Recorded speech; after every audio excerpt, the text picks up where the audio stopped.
this clown show, this circus, this completely unserious program continues to be a completely unserious program at Gillette Stadium. Jelani Tavai, you've got to be kidding me. You've got to be kidding me. Tavai was on the Greg Hill show this morning, WEEI, and he was asked about fans booing, calling for coaches' jobs. Can you see, quote, I get why fans are doing that when we put a product out there that doesn't look that good, unquote. Here's what Jelani Tavai said. Here's what Tavai said. Quote, there's a reason why they're fans. Everybody can say what they think that we should be doing. In the long end, they're not qualified to do what Mayo is doing or whatever the Pats are doing. The fans, I appreciate them at times. Not terrible until right now. Quote, but sometimes they just have to know their place and just understand that it's a work in progress. Rome wasn't built in one day, unquote. Of course, then Tavai brought up Dan Campbell. And I've already said this before. If you've watched me before, if you've listened to me before, you know how I feel about the Dan Campbell stuff. Stop with the Dan Campbell stuff. Stop. Because for every Dan Campbell, there are dozens of coaches that start off bad and finish bad because they were, you guessed it, bad. Can we stop with the Campbell stuff? Campbell was much more experienced than Mayo.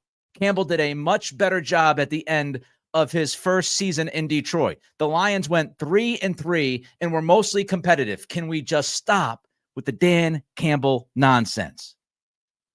But I want to get back to this idea of sometimes fans just have to know their place and understand that it's a work in progress. I want to highlight that part. Gerard Mayo's top selling point when he took the job was culture. Culture this, culture that. How is the culture working out for you, Gerard? Does this team seem like they have a great culture?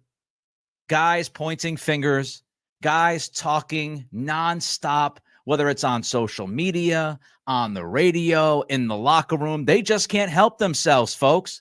They cannot help themselves from planting their foot directly in their mouth.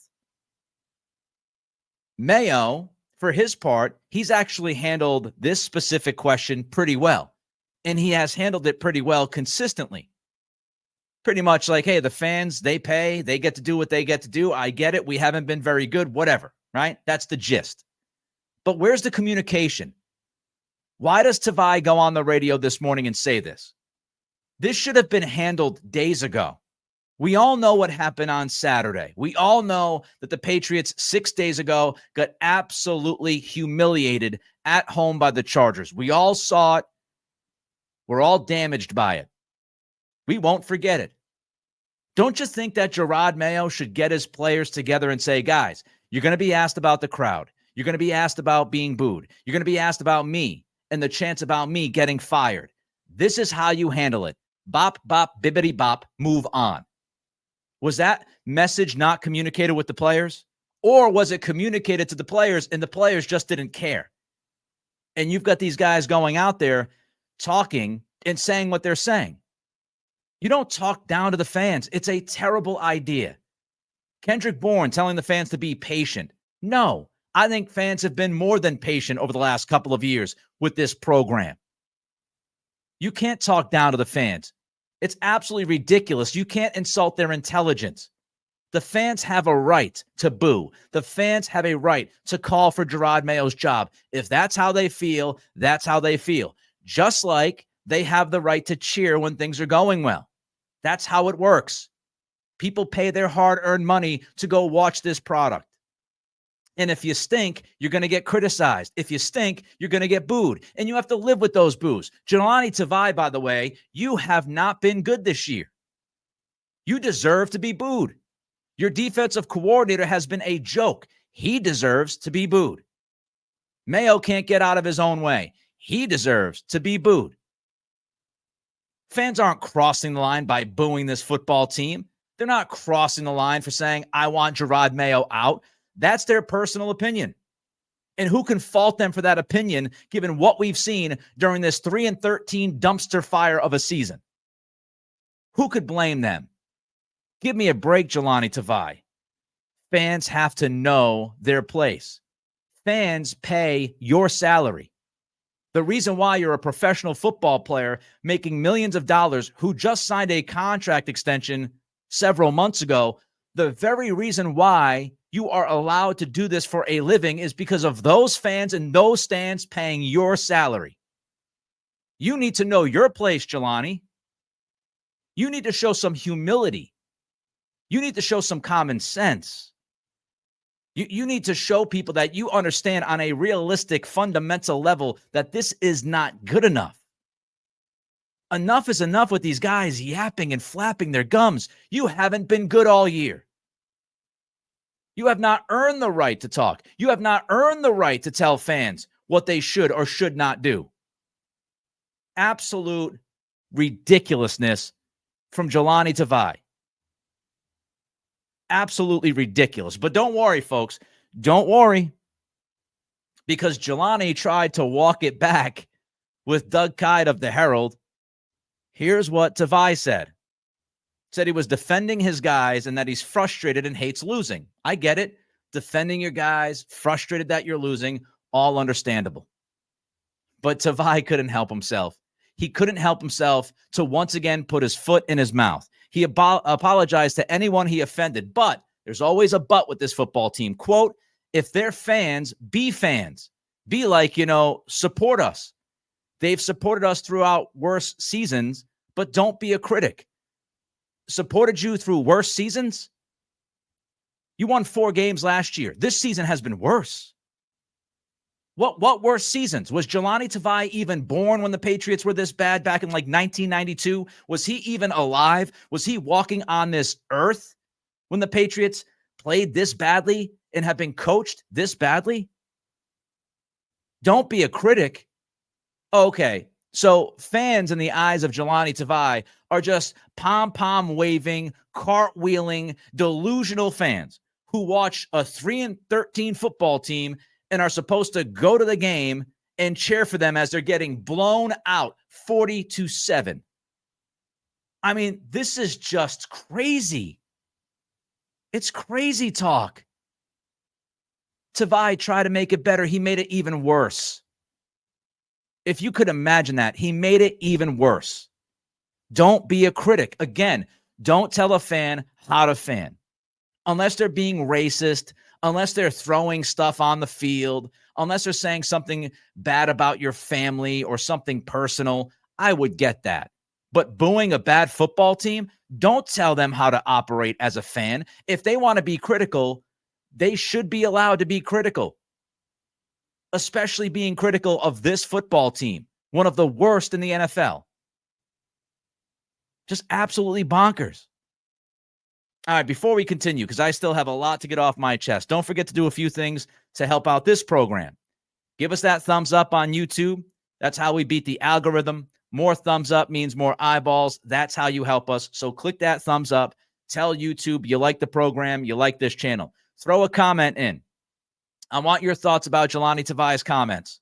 Comment on his comments. Likes and comments help out our success and help push this podcast to even more people. So don't forget to like, don't forget to comment. And if you truly like or love what we do, subscribe. Help a brother out. Subscribe. Trying to hit 5,500 subscribers. We are a few hundred away from that. I feel like we can get there, but we need your support. So like, comment, and subscribe to help the channel. All right, before I continue, let me jump to a super chat here. Vitalix, $10. Thank you for the 10. I know my place more than Tavai does, LOL. It's just this like disgusting talking down to the fans. It doesn't help you whatsoever. It doesn't help you in any way. It makes you look like you're out of touch. It makes you look like you're tone deaf. It makes the team look like they're tone deaf. There's nothing good to come out of saying what Jelani Tavai said today. Here's the other part that bothers me. So Jelani Tavai said initially what he said to the Greg Hill show this morning. Gerard Mayo told the media, that he spoke to Tavai, that it was a Conversation behind closed doors. It was a personal conversation. He wanted to leave it as a personal conversation. That's what Gerard Mayo told the media. He said that he pulled Tavai aside and he talked to Tavai. And then Tavai, after talking to his head coach, after his head coach told him pretty much to just keep it quiet, don't say anything, don't go after the fans. After Tavai spoke with Mayo, he then spoke to the media and said what he said. He practically doubled down saying, don't be a critic. Just support us. He said that after he spoke with Gerard Mayo. This reminds me of the Keon White stuff, right? Keon White says what he says last week. Mayo tells the media that he spoke to Keon White and they're on the same page. Keon White, after getting blasted by the Chargers, speaks to the media after the game and he says, no, I meant what I said. So what is happening here? The players say something. The coach talks to the players about what they said, and then the players double down after talking to the coach. Gerard Mayo clearly is not getting through to his players. He's either giving them the wrong message, he doesn't know how to deliver the message, or they don't care about the message. It's one of those three things. Because Tavai says what he says, Mayo says, nip it in the bud, and then he comes back and he says more. I mean, you can't make this up. You cannot make this up. It is a sitcom. Gillette Stadium, the New England Patriots, this operation is a sitcom. It is comical at this point from the top on down what's going on. You know who did handle it, though, very well? I will say this for a minute. I'm going to actually give a compliment to a Patriots coordinator. They haven't deserved many. But I'm going to actually credit Jeremy Springer, special teams coordinator. You know the guy at the introductory press conference? He looked like he was all jacked up on Mountain Dew. Jeremy Springer today actually handled this question better than anybody has handled this question. And I believe what Springer said today to the media is the single solitary best answer from any coach or coordinator throughout this entire season. Springer handled it perfectly. Here's what Springer said. This is from Mike Reese. Here's what Jeremy Springer said as far as fans booing during the Chargers game. Quote, I always say this. If you don't want to get shot at, don't join the Army. I know this profession. I know what it brings. The Patriots have had so much success here. I grew up a Dallas Cowboys fan. So as a kid, when we weren't going to the playoffs, and as a little kid, we were going to Super Bowls, I was pissed at the team too when we were losing. So I'm all about the team and the fans too. There's people in those stands. This is when Springer does an even better job. Listen to this, what he says. And imagine if Tavai could handle it like this. Here's what Springer said. There's people in those stands, and I know because I was a kid once and my parents couldn't afford to go to football games. They're expensive tickets.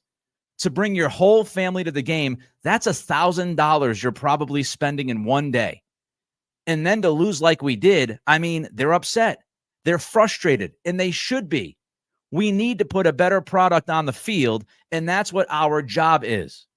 Anytime I hear that, I'm like, quote, what can I do better so they're not doing that the next time? Absorb that. So Springer says when he hears the boos, when he hears fans giving it to the team, giving it to the coaching staff, his reaction is, what can I do better so they're not doing that the next time? As a coach, as a coordinator, as a player, what can I do better the next time we're out here to make sure the fans aren't booing us and telling us to go screw? That's called accountability. It's called taking responsibility for the bad play and the bad coaching and understanding why those fans are booing. Tavai's pointing fingers. Just cheer us. Don't criticize us. Don't be a critic. Springer's going, no. They're booing us because we stink. And so when I hear them boo, I ask myself, what can I do better so I don't stink the next time? Here's more from Springer. What can I do to be better? A better coordinator, a better coach, to make our players play harder and play better so that we don't hear that. And he really ends it. Jeremy Springer ends it with the chef's kiss. Speaking about the fans, they have every right to do that, in my opinion. It's professional sports. If you don't want to hear that, go coach in Alaska, 6-man football. Then you won't hear that because that's all your family in the stands. But this is different. Bravo. Bravo. Bravo to Jeremy Springer. Taking accountability, taking responsibility, and says, look, if you don't want to get booed as a professional athlete, go play football in Alaska when all your friends and family are in the crowd, praising you for everything, even if you stink. Tremendous by Jeremy Springer. Absolutely tremendous. And Jelani Tavai could learn an awful lot from Springer, the way he handled that question. Almost every week, right? Almost every week it's something else. And this is why I lose my mind when people say, yeah, but Nick, the team's not talented, as if I'm saying it's talented, as if I'm trying to tell you that this team should have 7, 8, 9 wins, as if I'm trying to tell you that this is a playoff team. I haven't said any of that before the season kicked off.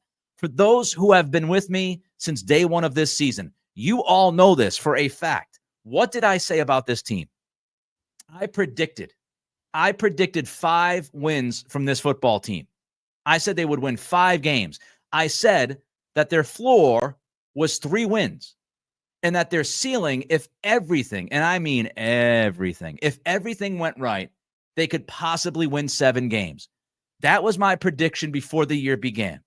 And if you remember, when we talked about this coaching staff, I gave them the benefit of the doubt to begin this season because I don't believe in writing off somebody before they prove that they can or can't do the job. I gave Mayo, I gave this coaching staff the benefit of the doubt. I gave them a shot. I said, I'm going to give them the season. I want to see them improve within the season. It's not about wins. It's not about losses. It's about whether or not this program looks like it's starting to figure things out. I talked about the inexperience of this staff. I said it was the great unknown, that we had no idea what this staff would do. We have no idea if they would be completely underwater. That's what I've said from day one. I gave them the benefit of the doubt. I got to the bye week. I said, let's see what happens in the final month. The Seattle Seahawks, off their bye week, played better. The Carolina Panthers, after their bye week, played better. They got trounced last week. I understand. Tampa absolutely smoked them. But Carolina played better, competitive. 1-possession games against the Chiefs, right? They had 3 or 4 1-possession games right after their bye week. And I said, let's see. Let's see if Gerard Mayo and this staff figure some things out. Let's see. They watch the film. They can self-correct. And let's see what they look like after the bye. And they came out against Arizona and looked completely unprepared, completely unready for that football game. And it was at that moment, after the Arizona loss, that was the first time I said, okay, I'm leaning towards moving away from Gerard Mayo. Look at Mike Vrabel. I'd be looking at Mike Vrabel. And then they had the Buffalo game, and we said, well, maybe that first half, maybe they figured some things out. I said, I'm not going to believe it until I see it against the Chargers. And they go out against the Chargers, and we saw what happened last weekend. So don't talk to me about the talent. I understand the lack of talent on this football team, but there are things that Gerard Mayo can control that have nothing to do with the talent that he has failed at. And Jelani Tavai this morning is the latest example of it. And if you don't know what I'm talking about, here's a list of things. Here is a list of things that Gerard Mayo can control. Doesn't involve talent that he's failed at. You ready? The identity of the team. What is the identity of this football team? Nobody knows. Fail. Culture. Does this look like an adult program to you? Nope. Fail. He picked Covington as his defensive coordinator. It's his side of the ball. He is supposed to be helping DeMarcus Covington. How's that going? Not well. Fail. Post-game messaging and Moonwalk Mondays. How's that going? Fail. Not always willing to take accountability. The fundamentals on this football team stink. The blocking, running, passing, catching, destroying blocks, tackling, rushing, covering. The fundamentals, for the most part, stink. I've seen good players on the field, good players for the last few years for this team regress. Multiple players actually take a step back from what they have been. The lack of development, aside from Drake May, who on this football team, maybe Del Pettis, who has gotten better? Clock management, timeout usage, fourth down decisions. None of that has to do with talent. He has been Gerard Mayo has been a major repeat offender. Even though he told us that he's not a repeat offender, he continues to be a repeat offender. Slow with in-game adjustments, slower processing from the sidelines. The team is not prepared. You have a game like the game down in Miami. You're just not prepared. You have the game like against Arizona coming off a bye week, just not prepared. You have the game 6 days ago against the Chargers, just not prepared. Not prepared to be a football team. Not competitive consistently. This team, this operation has failed to improve in any tangible way. You could argue that week 1 was the best week this team has had. Week 1. It is a completely unserious program at Foxborough. From the top down, it's a clown show. It all started with Robert Kraft and the lack of a process. We talked about it here. I slammed it. I criticized it. Not interviewing other head coach candidates, giving Mayo the job, not doing any due diligence looking back in 2023. We went through all of it. It's an unserious program, folks. The New England Patriots are completely unserious. And I'm telling you, on Sunday, I hope that place is empty. I hope it's empty. I hope it's an empty Gillette Stadium. And let's say there's 2,000 fans there. I hope that every single one of those 2,000 fans is holding up a sign reminding everybody why this team sucks. I want everybody there. Every single one of you. I want to see it. I'll write it right now. I want to see people holding this up. Fire Mayo, right? I want to see people saying, Kraft, what the hell are you doing? I hope that there's only 2,000 people in that stadium on Sunday, and every single one of those 2,000 people have some kind of sign telling Robert Kraft that this ain't good enough. It ain't good enough. And it's not about wins and losses. It's about being a complete joke as an organization right now, incapable of getting out of your own way. I want to see those people angry in the stands. I want to hear the booing. I want to hear the Fire Mayo chants. I want planes flying above Gillette Stadium. Hire Vrabel, get rid of Mayo, whatever. I want to see planes above the stadium. Blow it up. Blow it up.